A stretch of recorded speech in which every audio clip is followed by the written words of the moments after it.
Hey, I'm Jason from bowhuntingroad.com. Season's winding down, and some of us may have been fortunate enough to tag a buck this season, although it may not have been quite what we were looking for. But there's still a way to display that animal and pay homage without paying $400, $500 for a taxidermy bill, and that's a European mount.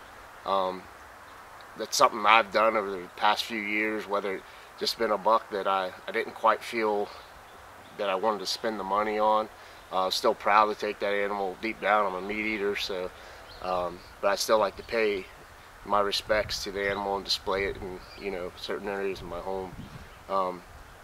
This first part is going to be the actual step of cleaning the skull and getting it to where you could actually hang it on the wall. It's a pretty simple process. There's just a few items that are needed. Some you may not have. You can implement, or there's other ways you could do some of the things that I'm going to show you. So I'm going to walk you through step by step process. It's pretty time consuming, but and messy, but it's something that's it's fairly simple, and it's something that you shouldn't be afraid to try. Well, first, obviously, you're going to need a buck to do this with. I have a friend of mine, Brody. He's new to bow hunting this year, and he was actually able to take 2 deer with his bow. So he shot a nice 8-point early. Is back in October, I believe, and instead of paying the money for the taxidermy, he decided that he wanted to try and do a European mount. So I'm going to help him today do that. The first process is basically is cleaning the hide or the head as best as you can. So basically, to start, you just need a knife, a sharp knife, to skin the hide the rest of the way off of the skull. It's the same thing you do when you're skinning a deer. Usually we stop at the neck. We're just going to continue on, and we're going to get as much off of the skull as we can, because this will save time later on in the process. So we're going to start there. I've kept it in a bag in the freezer for about a month, so it's defrosted now. So we're going to start. We're going to get the stripping all we can off of the skull, and then we're going to move on to the next step. Okay, I got the first step done. Basically got all the hide off. There's still a little meat left, as you can see, but that'll come off when we boil it, so it's not a major issue. So it depends on how much you want to mess with it, with the knife, or cleaning it afterwards. So it comes off a lot easier after you boil it for a while. So I've got the water started. It's not quite to a rolling boil yet. It's okay, we're not cooking pasta. So go ahead and put it in. I like to get it where it's just above the base of the antlers. So let it sit in there for a while. One thing I do like to do is add the Dawn dish soap in there. Helps degrease the skull. It's sometimes a little more important later on in this process, once you get most of the tendon and ligaments and all that stuff off the skull. So, but I like to keep it in there the whole process. So now we'll boil it, and we'll wait about 30-40 minutes and see where we're at. So we'll go from there. It's been about a half hour, so we're going to take it out, cut any of the major sections of meat that left on it.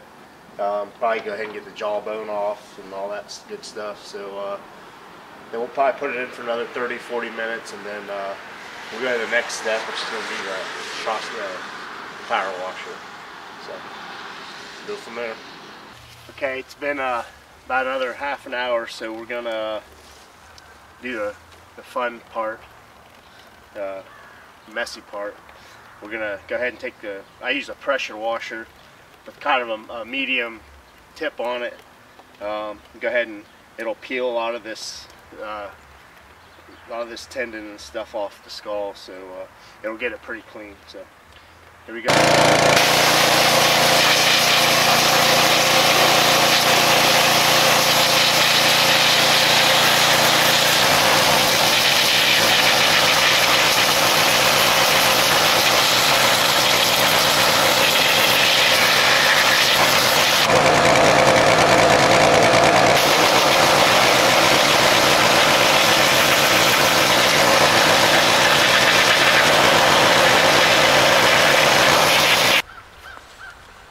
got just pressure washed most of it, so there's still, like, you get some cartilage. I got to take this last piece of vertebrae out, so still a little bit trimming to do with the knife. Probably boil it for another 20 minutes or so, and then we'll hit it one last time and really clean it up good. So it's kind of a nitpick here and there thing, so you know, naturally you want to get as clean as you can. So but majority of the stuff's off, so we'll check back in a few minutes.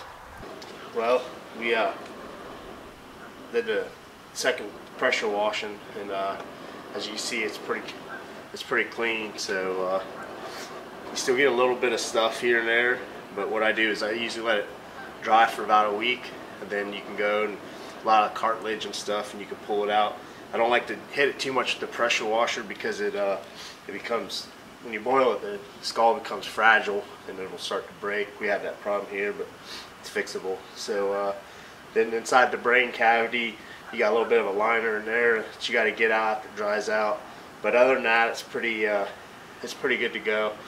So like I said, we're gonna let it dry out for a while, and then we'll clean it up a little bit more. Just a knife, pick it out a little bit, and then we'll go to the next step, which will be the actual bleaching of the skull.